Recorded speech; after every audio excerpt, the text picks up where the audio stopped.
February 18, 2023, my daughter is taken from me.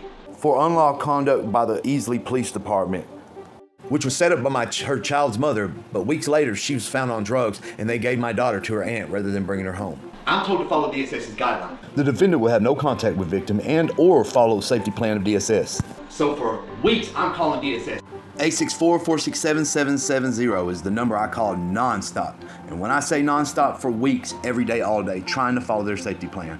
No one's calling me back, no one's answering me. I'm raising Cain. Sending nonstop emails out to social workers everywhere. And I know this caseworker reaches out to me and tells me, hey man, I've been watching what they're doing to you and I'm in a different department, but I'm gonna help you because I think it's wrong what they're doing to me. Next from DSS caseworker Anthony Basile. Well, as I mentioned, I am next step from the investigation. I do not work for that unit. I'm under a different supervision.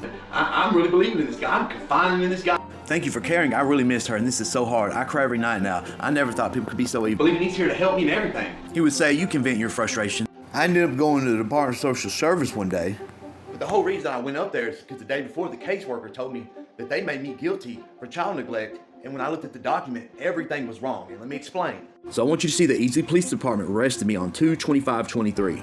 And this is me paying my bond, where you see 2/26/23. This caseworker that I did not know said that I was arrested on February 19, 2023 for putting unlawful placing of child at risk. I had started an investigation with DSS on 2/13/23, but it said Shannon Brown did. Then it said the determination factor sheet that Shannon Brown lived at 101 Bend Drive when that was my address. But then once again, it said I was arrested on February 19th when I was arrested on February 25th.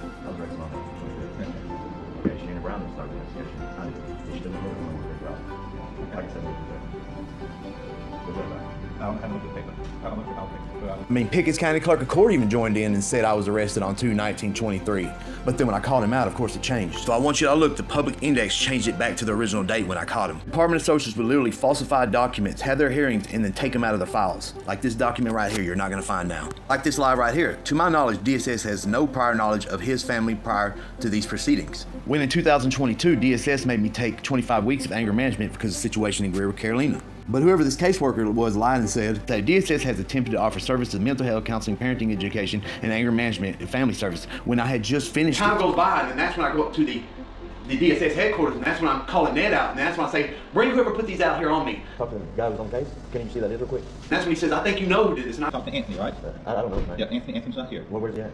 he says Anthony, and I don't really understand at that moment, but I leave, and then I realize that I'm driving home. I'm like, hold on, the only guy I've been talking to is this caseworker from another department named Anthony. I had Anthony come and act like he was trying to help me to bait me for information. I called Ned that very same day and called him out on who Anthony really is. Well, okay, let's go back to that. So this guy contacted, hey man, this is blah blah blah with DSM, like talking to Vincent and let out my expression. And he's been acting like a guy that I can speak to and I can talk to and express myself. And really, y'all hadn't acting like that, I guess, trying to play me. And then you just told me he is the actual caseworker. I mean, now he don't want to talk. Oh, I just said that.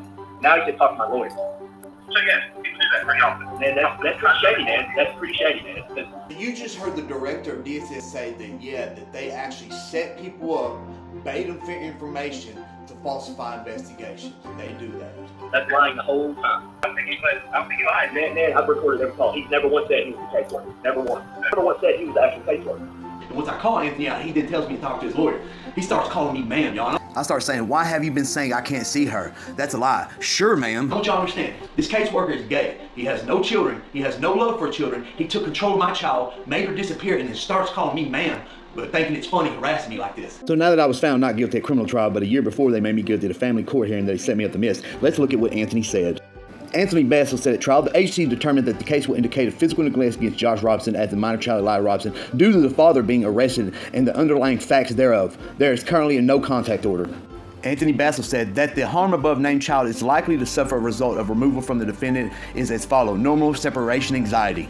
Anthony Basile said the defendant would place the child in a reasonable risk of harm, affect the child's life, physical, mental health, safety, and mental well-being. The child cannot reasonably be protected from harm without continued removal. Nothing wrong being gay, but this guy thought my daughter was a joke in a game. So the Department of Social Service said they finished their investigation on the 27th. But I was arrested on the 25th and did not pay my bond until the next day, which was Sunday on the 26th. But what proves they never did an investigation and weren't even in the lives of us during this moment is on 3/3/23, my child ended up in the ER alone. The doctor asked her if she wanted a social work consultation as well as a psychiatric evaluation for my daughter 2 different times, and ultimately she declined, walked out. Well, really, as the kicker is, what they claimed that was in family court was not found at all criminal. Anthony Basile wrote, exposure to alcohol and drugs are a consistent theme in Elila's life with her father. The allegations were that I spanked my daughter because she would not unlock her tablet. But he told me himself when he questioned her upon any of this, my daughter had no recollection of the tablet or the beating or anything. That's exactly what you said. Exactly. So you read that you were talking about a tablet. Even when they questioned my daughter told them that the only time I'd spanked her was 2 years prior to when she was a kid. Over and over for people. I spanked her 2 months ago, 2 years ago for being a boy to a kid, bro. I played this over and over, bro. Exactly. So that's the exact thing right there. Then he'd sit here and convicted me in a family court hearing that they set me up to miss with the judge. Anthony, you fat pansy, I told you, you will regret this legally. And I promise you, you better get that butthole ready because you're going to be in prison very soon, punk.